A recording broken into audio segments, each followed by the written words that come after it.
Bonjour chers membres de la communauté du salon et re-bienvenue, oui, encore une fois, dans mon salon, pour ce spécial Noël rempli de magie. Et cette fois-ci, nous nous dirigeons vers nos cousins français avec l'une ou sinon la meilleure comédie française de tous les temps.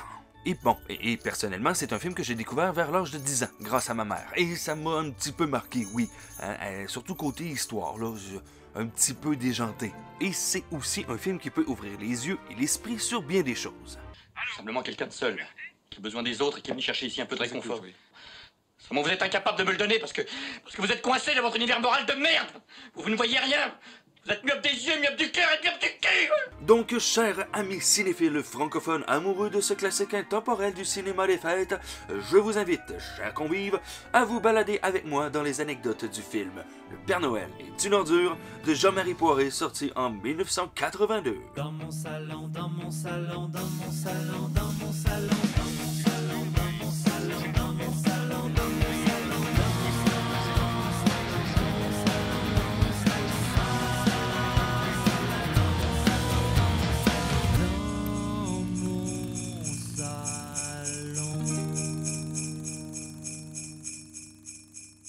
Au théâtre avant le cinéma. Pour mes amis français, c'est de l'acquis, mais pour nous Québécois, il y a quelques petites subtilités qui nous échappent parfois, et ce, même si c'est marqué à la 53e seconde du film. Hein? Alors oui, mes amis, Le Père Noël est une ordure a bel et bien été une pièce de théâtre créée par la troupe Splendid, composée à ses débuts de Christian Clavier, Michel Blanc, Gérard Junot, Thierry Lhermitte, Josiane Balasco, Marianne Chazelle et Bruno Moineau, tous alors acteurs et auteurs. Leur succès va donc les forcer à déménager plusieurs fois de théâtre pour grossir leur salle, et de leurs 8 pièces de théâtre communes, eh bien 4 d'entre elles vont finir sur grand écran.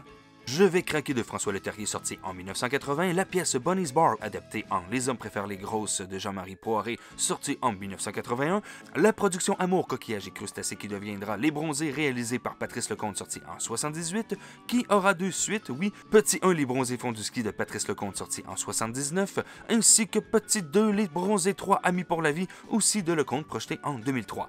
Il y a ensuite, bien entendu, la pièce de théâtre Le Père Noël est une ordure, reprise au même nom au cinéma, et de toutes les pièces et films, c'est sans nul doute Le Père Noël est une ordure qui, avec le temps, va rester leur plus grand succès commun. Autant pour la pièce de théâtre qui est encore jouée de nos jours, autant pour le film qui, depuis bientôt 40 ans, n'a pas pris une ride et qui est toujours autant apprécié dans les pays francophones, même au Québec. Et puis Thérèse, elle est drôlement intelligente, elle a fait l'école d'assistante sociale. Car oui, amis et cousins français, effectivement, ici aussi, on adore ce film. Zézette, zozote certes, mais non sans partiel.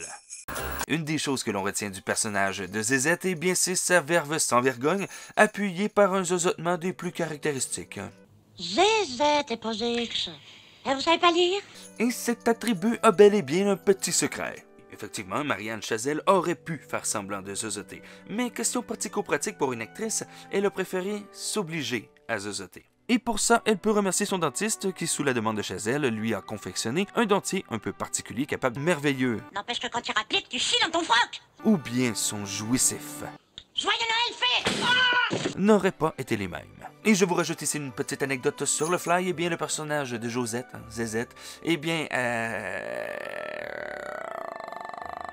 a été inspiré, puisé d'une personne qui a existé pour vrai. Josette nous avait été inspirée. Comme quoi, et ici on a un merveilleux exemple, qu'un personnage peut être beaucoup plus complexe qu'il n'y paraît. C'est très buvable. Ce film avait un nom de code. Face aux réactions négatives et parfois même un peu violentes, dues au nom un peu douteux, oui, on va se le dire, eh bien la troupe du Splendid a dû ruser pour parvenir à ses fins. Elle a rusé. Première ruse, l'hypocrisie. Pour les fins connaisseurs québécois, oui, vous l'avez sans doute remarqué, sinon pour les amis néophytes, sachez qu'une partie du film a été tournée en fait devant les galeries Lafayette, galerie mythique à Paris. Or, l'équipe de tournage n'a pas eu l'autorisation officielle pour tourner devant leur façade, Fait qu'ils se sont arrangés. Ils ont fait ça en catimini.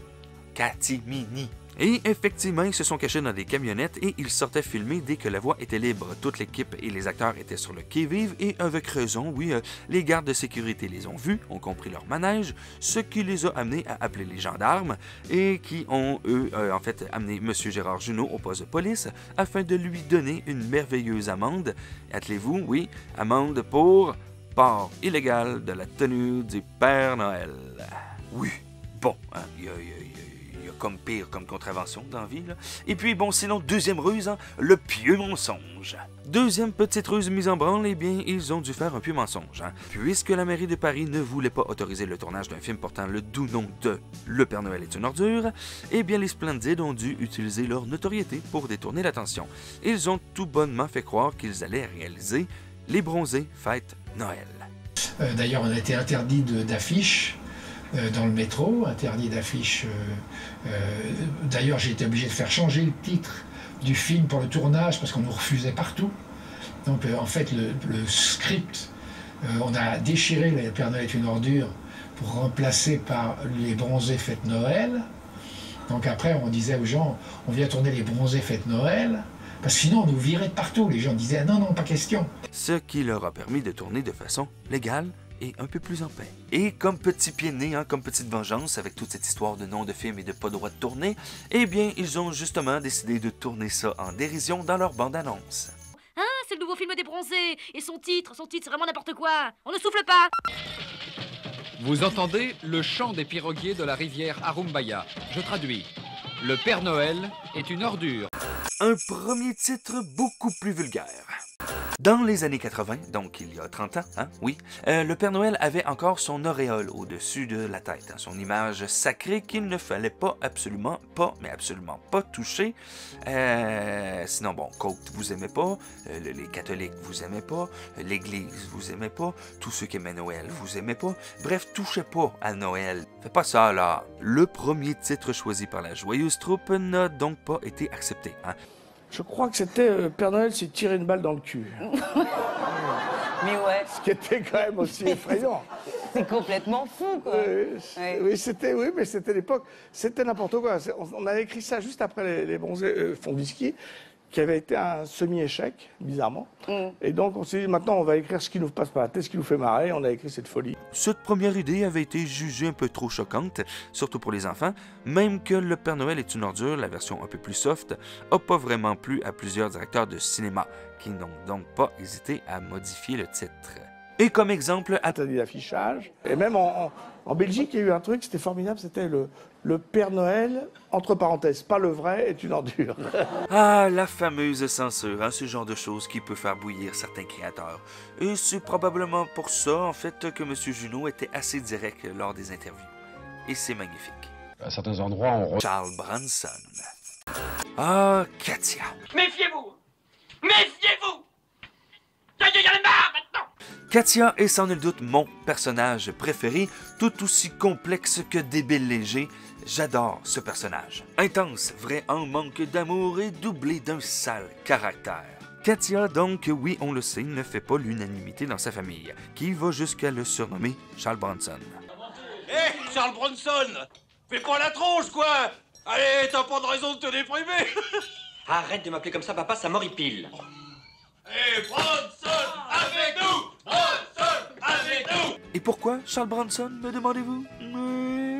Eh bien, M. Bronson était reconnu pour être un homme qui était fier de sa personne, fier de son corps, fier de sa beauté, un peu comme M. Vincent Price. Des dandys modernes, quoi, hein, des pré-métrosexuels. Donc tout ça pour dire qu'un peu plus tard, on peut voir cette chère Katia passer devant un cinéma dans lequel jouent deux films de Charles Bronson, j'ai nommé The Mechanic ou Le Flingueur, réalisé par Michael Winner en 72, ainsi que The Dead Wish 2 ou bien Un Justicier dans la ville 2, réalisé aussi par Winner, sorti en 82. Petit clin d'œil comique qui peut totalement passer inaperçu si on ne tend pas bien l'oreille. Ou l'œil, ça dépend. Julio Iglesias, absent mais présent. Absolument, ce cher Julio Iglesias devait faire partie du film via la merveilleuse scène de danse entre Katia et Pierre, où la chanson vous, les femmes de Julio Iglesias, devez jouer. Mais bon, malheureusement, disons que les droits d'auteur de M. Iglesias étaient un peu plus chers que prévu. Ils se sont donc rabattus sur la chanson Destinée, grand succès de Guy Marchand, à son plus grand malheur, malheureusement. Bon, pour faire une histoire courte, là, il était très déçu que ce soit cette chanson-là que les gens retiennent de lui. Bref, il faut savoir aussi que Destinée faisait déjà partie de la bande sonore du film Les Sudoués en vacances, sorti en mars 82, donc 5 mois avant Le Père Noël est une ordure. Destinée, où es-tu toi qui me destinée? Chanson doublon donc pour les spectateurs français cette année-là, et dont l'imaginaire collectif allait être estampé par cette mélopée via une scène épique dans chacun des films. C'est un bon slow. C'est excellent, c'est excellent. Mais pour en revenir à M. Julio Iglesias, effectivement, l'équipe était très déçue de ne pas avoir cette chanson-là dans le film. Mais, oh, attention, oui, un décorateur, M. Willie Holt, a eu la merveilleuse idée d'inclure M. Julio Iglesias d'une façon subtile, d'une façon détournée. Hein? Ouais. Cette idée forte et simple a été de glisser le chanteur sur les affiches qui décorent somptueusement la cabane de Félix et Josette. Petit clin d'œil parfait. Mais le Moss, la meilleure référence à Julio Iglesias dans le film, eh bien, c'est Josette qui l'emporte avec sa petite pine, son petit macaron, sur lequel est inscrit « J'aime Julio ». Le fameux tableau. Vous vous en doutez, chers amis, il existe bon nombre de différences entre la pièce de théâtre et le film, une bonne vingtaine, genre. Mais l'un des moments les plus drôles et les plus intenses du film ainsi que de la pièce, c'est bel et bien l'échange de cadeaux entre Thérèse et Pierre. Ce moment des plus fabuleux dont le climax est effectivement entrecoupé de la visite de M. Preskovitch. Eh bien, ce moment est rempli de répliques cultes et a son apogée lors du dévoilement du fabuleux tableau illustrant Thérèse avec un porc. Alors, ça devrait vous plaire. Vous mettez là, regardez.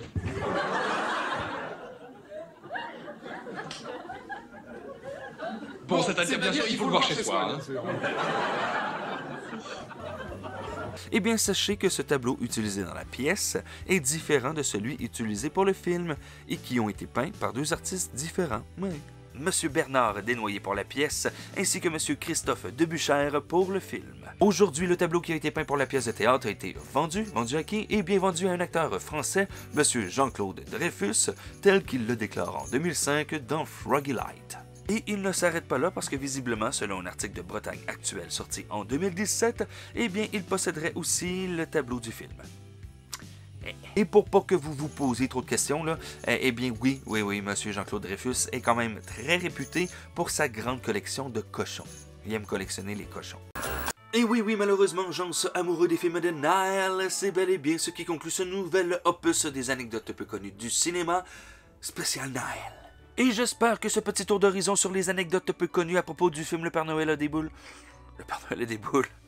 Du Père Noël est une ordure vous a plu, et si tel est le cas, eh bien oui, vous pouvez l'indiquer grâce au fameux pouce bleu, et vous pouvez aussi vous abonner à la chaîne tout en clochetant votre geste, si ce n'est point déjà fait. Et sachez aussi que vous pouvez me rejoindre sur Facebook ainsi que sur Instagram, et si vous le pouvez, si vous le désirez, vous pouvez, participer financièrement à cette émission grâce à Utip ou bien Patreon. Et sur ce, mes amis, je tiens à vous dire merci pour votre visionnement et je tiens aussi à vous souhaiter un merveilleux temps des fêtes, qu'il soit un peu plus normal que celui de l'année passée. Voilà, profitez du dehors, profitez de votre santé et on se revoit très bientôt, probablement en 2022. Ciao! Ah oui, vous êtes toujours les bienvenus dans mon salon.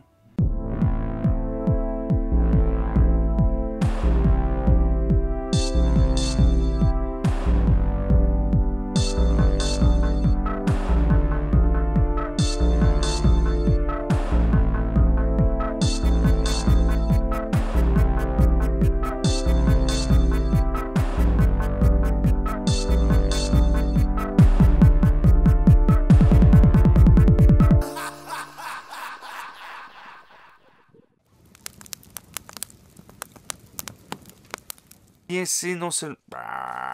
Oui, il devait... Du Moss des références de Julio Iglesias.